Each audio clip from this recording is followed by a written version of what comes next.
Uluru, the real deal. An icon so crucial to humanity that it appears twice on the UNESCO World Heritage List for both nature and culture. The Anangu, the Aboriginal owners, make it accessible to visitors who respect the land and their traditions. The world's most celebrated monolith is a draw for hundreds of thousands of visitors each year. Uluru was temporarily also known as Ayers Rock, but in 1985 it reverted to its Aboriginal name. Management was handed back to the land's traditional custodians. The area around Uluru was cleared of commerce, and an impressive hub for visitors with many activities on offer was created a discreet distance away. All the tourism facilities are 20 kilometres away from Uluru at Ayers Rock Resort, which is owned and operated by Voyages Indigenous Tourism Australia. In the local language, Palya is an all-purpose word. It means hello, goodbye, welcome, and thank you. Palya, a word for all seasons. You can join a Bush Yarns walking tour with enlightenment about the land and its traditions from my guide Nish. Everything around us always speaks to us, from even the way the rain comes, the way it smells when it's coming. We can smell when the rain's coming, so they know, and they know after rain, especially in the central desert area, a lot of our native plants, they'll actually get rid of that old moisture in the fruit, in the forms of fruit and flowers, so they know after rain to go look for those certain fruits, to go look for those certain flowers that they can get nectar from in the morning. Just simple stuff like that as well, just listening to what the land tells you and what the environment tells you, pretty much, of what you can look for and what you can hunt at certain times as well. Imagine for a moment that Uluru did not exist. People would still be drawn to Central Australia by Kata Tjuta, which means many heads, a formation that rises even higher from the desert than Uluru. The trees in the foreground are desert oaks, the most tenacious trees in these parts.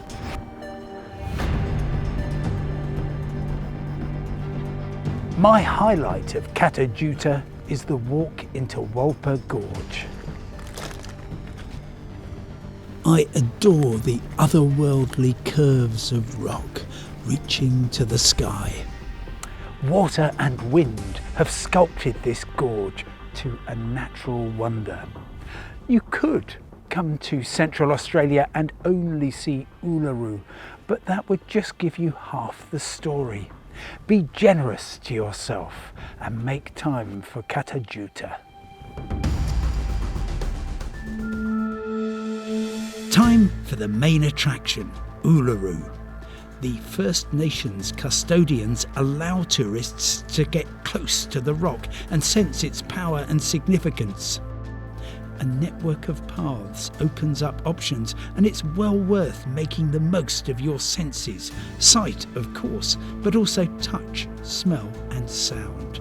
Let's start with sight. This bench has a story or two to tell. It's made from timbers recycled after the city of Darwin was hit by Cyclone Tracy in 1974.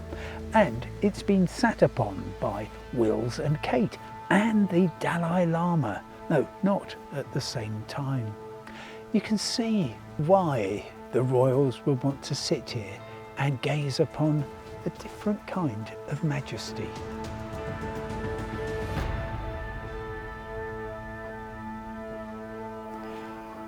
"2 billion years in the making and beautifully sculpted by time. And in places you can actually touch and feel the surface of this ancient rock. Breathe. Feeling the air change is an unexpected Uluru joy, sometimes wrapping you in heat with the sweet, spicy aroma of the tropics, or bringing you freshness after a downpour.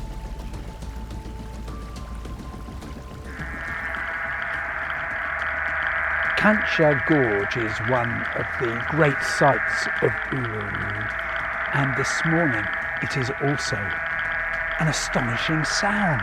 What you can hear is the noise of burrowing frogs, which normally spend their lives buried deep in the sand. If there is a huge rainstorm, they will come up and start to mate. And their calls make it sound as though the rock is singing to you. Back at Ayers Rock Resort, there's a fitting way to end your day and your stay. Well, this is all very agreeable. I've signed up for an experience called A Night at the Field of Light. I'm not quite sure what to expect, but it's begun very well. Somebody's given me a glass of beer and a superb sunset view of Uluru.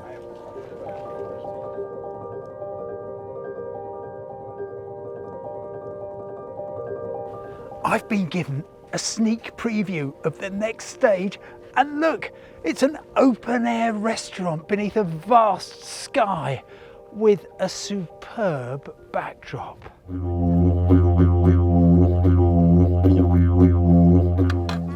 The dishes are infused with native ingredients such as barramundi, where the fish has been marinated in lemon myrtle, an Australian herb. This is dining al fresco as I've never known it before.